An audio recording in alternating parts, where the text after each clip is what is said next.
All right, guys, Steve, United Auction Group. Today we're liquidating a small manufacturing plant that makes the little bags that go in the pedicure footwells. So if you want to see how they're made, follow me. First, they start with raw plastic little beads, which we have pallets and pallets of beads behind us. They melt it down. They turn it into big rolls right here that you see behind us, right? So here's the machine right here that melts down the plastic beads, goes up to the top, makes a roll. Come down here, they roll it down here.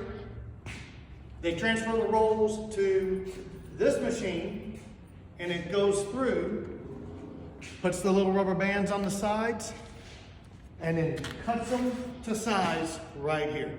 So everything in here is going to be liquidated. Follow us, unitedauctiongroup.com.hybid.